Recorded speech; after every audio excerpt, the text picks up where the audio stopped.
Welcome back to Hannity. The wait is finally over. Ann Coulter's brand new book is finally out in bookstores today. It's on Amazon.com. It's called Adios, America, The Left's Plan to Turn Our Country into a Third World Hellhole.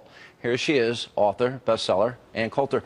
You know, I will tell you this, and people that dismiss you are wrong. They don't read your books, because if they did, this is extraordinarily well researched. This is a much bigger issue than the southern border, northern border. Right. And you go into great detail. The cost is enormous, and we have two parties that don't want to solve the problem. Otherwise, the fence that works at the White House and in gated communities, as you point out, would be built. Right. Not only that, there would be a change to the legal immigration. That was the point I was making with you on radio today. This is so much bigger than, other than the first chapter. My book is about legal immigration. The Somalis leaving to fight with ISIS. Those are legal immigrants. The Hmong immigrants raping little girls. Those are legal immigrants. The immigrants going on welfare at rates far above the native rate, committing crimes at what appears to be far above the native rate. The government won't tell us. Never has a country been transformed like this, never in world history, and it is being done as an express plan by the left because they want voters more favorable to liberal policies.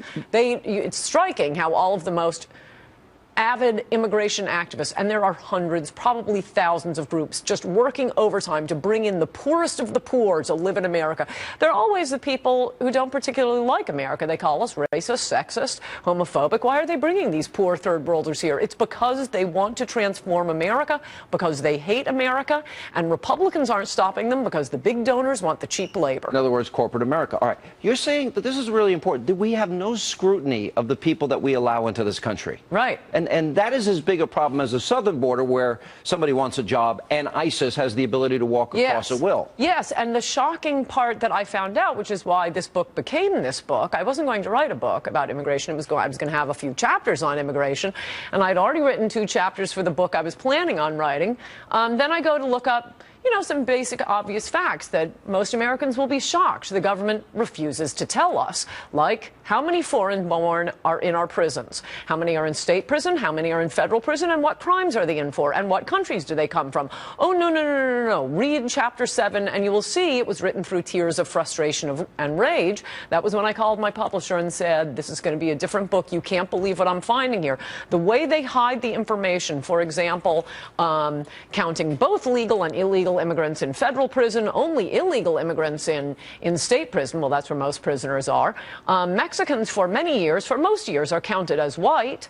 But I eventually have to go to the ancillary facts. Of course, they do not count naturalized citizens at all. Well, isn't that worse? I mean, it's one thing for the government to miss criminals who are running across the border. That's bad enough. How about the ones the government looked over and said, you'll make a fine addition to this country, and then, you know, they're blowing up the Boston Marathon.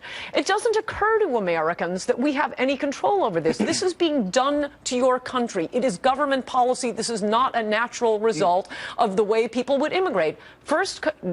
First world countries, developed countries, countries where the immigrants do not go on welfare and commit crimes, they are specifically being discriminated against. So we can drag in all of the poorest of the poor to instantly go on welfare.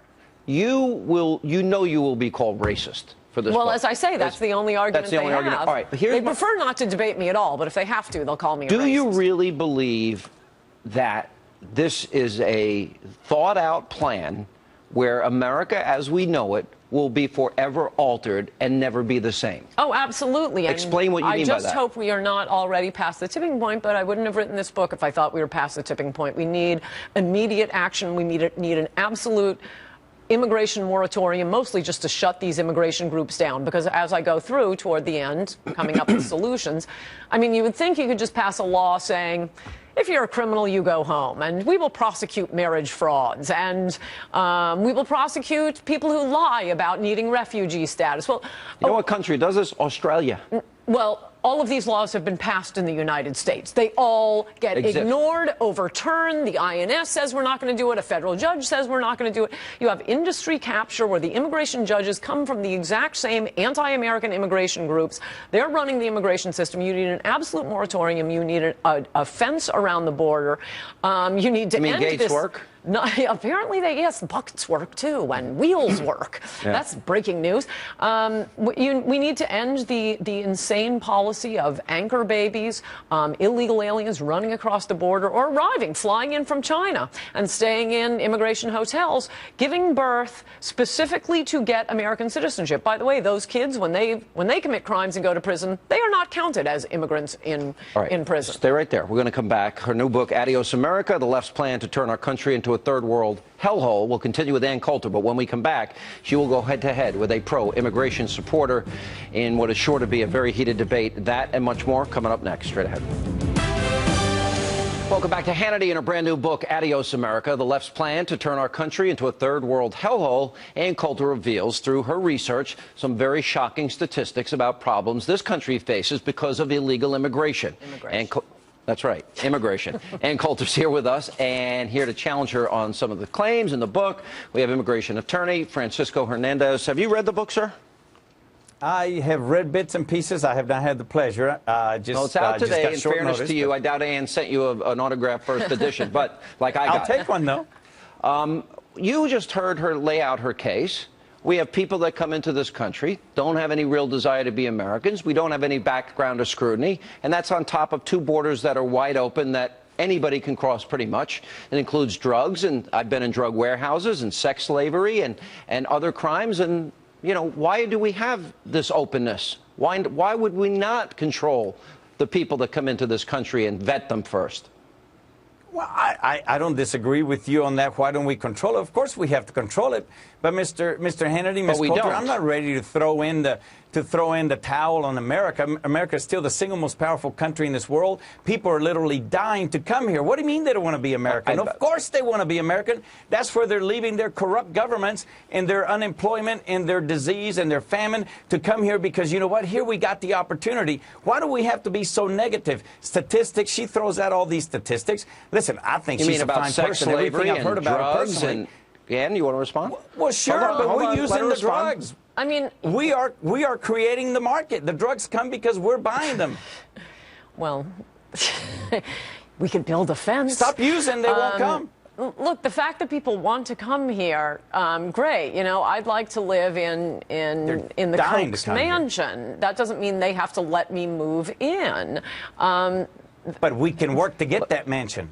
Hang on. That's what this country has to understand that we should have some control over this. There are trillions of people who want to move to America. Are we going to take them all? We can't take them all. The boat will. Hey, they would already be here if they were that easy. You got to stop mumbling throughout everything I say. It's very irritating. There are trillions of poor people in the world. There shouldn't be an advantage. Why are we discriminating in favor of those who happen to live within walking distance? There are poor people in Bangladesh. They've got cholera. They're suffering. Are we going to take all of them? No, we're going to discriminate against them. In fact, the gate will shut. No. Will shut down. Still talking. The gate will shut the moment. Every wealthy person, at least who went to one of the better schools, has a full complement of chefs, nannies, gardeners. As soon as that's done, suddenly the humanitarian crisis of the world will be over. But the point is, an immigration policy, a country's immigration policy, is not an international charity project. Immigration is to make this country and the people in this country, including recent immigrants, better. And if one immigrant commits a crime, that's one too many. If one immigrant goes on welfare, that's one too many. And in fact, they are committing crimes and going on welfare far above the native rate, making America a much worse place to live for everyone. All right, Francisco? Undocumented immigrants do not get welfare. They don't even get that's false. That's a lie. That's an absolute lie. That's an absolute lie. They get all kinds of welfare. In fact, illegal immigrants get more welfare, I'm glad to say, than legal immigrants, which is sort of shocking considering the legal immigrants our government is letting in. Oh, my goodness. They will get more welfare when they are citizens. Take a rate of their unemployment rate. They're all working at jobs you and I won't do. You won't get up on a roof. There are 93 million Americans out of Francisco. No, 93 million Americans out of the labor force. No, the point is they are working at jobs this summer. Some of them, yes, are very hard workers, and they are also accessing the welfare system to send half of that money back. Still talking, really annoying when you mumble over everything I say. All this little mumbling in the background. I'm taking a cue from you. Yes, they are working, but they also are accessing welfare. So the rich get a fantastic deal. They have the middle class and the working class subsidizing their cheap labor. But not that many people can afford maids, nannies, chauffeurs, chefs, or are running farms and need all this cheap labor. That is costing the American taxpayer. And the idea that you can dump 30, 40, 50 million of the poorest of the poor on America, accepting government assistance, and somehow that is good for the country, is so contrary to common sense that it's not a surprise you are the only pro-mass immigration advocate who would come on with me, and I do compliment you for that. All right, last word, Francisco, real quick. Well, listen, I'm for anybody getting a piece of the American pie that's willing to earn it, but are you saying that all of these people that come here are criminals? I mean, are you saying that we ought to raise the minimum wage? No, Ms. obviously Coulter, I didn't. We shouldn't have we don't need to raise the minimum wage if we just stop bringing in low-wage workers. Immigration is dictated by economics. If the jobs it is are not there, the dictated by immigrants are going to economics. come because Fox viewers, that is a lie. This is dictated void. by government policy to help the Democrats and help the rich get cheap labor. This is not economics. But the it is government policy Neither that can side be wants changed. to touch it. We got to end it there. Thank you both. Both sides need to do it. Ann's final thoughts. She'll stay with us when we come back. If you go to the end of the line. Okay. Why don't you go to the end of the line? Wow. Hillary Clinton giving the brush off to a voter who simply was asking to take a little picture with the presidential candidate. Still with us, Ann Coulter, author of the brand new book, Adios, America, the left's plan to turn our country into a third world hellhole. What is that? She's the champion of the little people? I just want to say it's a perfect example of what they're doing to our country. They're waiting for old white people to die off. As you will see from the quotes in my book, The Browning of America, big celebration. You say browning and people say racist. I said to you on my radio show. That's what MSNBC says. They celebrate it every night. Do you watch MSNBC? Do you read any of the liberal publications? They are, well, they're quoted in my book. They are celebrating, ha ha ha, we're browning America. And then Republicans will never win another election, and they're right. I read that every day, but you're blaming both Republicans and Democrats, yes. though. And the Democrats, yes. They want a voting base that they think will keep them in power forever, and the Republicans want cheap labor. Absolutely, and in fact, the title is a little bit deceptive. We just needed to name somebody, and I couldn't list all the people who are working to turn this country into a third world hellhole. The Republicans funded executive amnesty. Yes, they did. Yes, they did. And I mean, it's a hard case to win when the entire people carrying the water on this argument are 3 bloggers and sometimes you. I mean, if Matt Drudge ever goes on vacation, that's it. Amnesty's going through when the country is finished. Yeah, well, I've been down to the border 10 times. I've seen the drug warehouses, the tunnels, and to go back to Francisco, I do want to compliment him for at least coming on. I want to know where Frank Sherry is, big immigration activist. I will debate him anytime on your show this summer. How about Ali Noor? They're welcome. Noorani. They'll go on TV without someone to contest them. And as for welfare, just one point from my book, the 1996 welfare reform bill forbade immigrants from accessing welfare for their first 5 years here. Most Americans said that's not already the law. That was the single biggest savings of that welfare law, and within 5 years it was repealed. All right. Adios, America, in bookstores everywhere and on Amazon.com. Ann, thank you. Thank you. Appreciate it. That's all the time we have left this evening.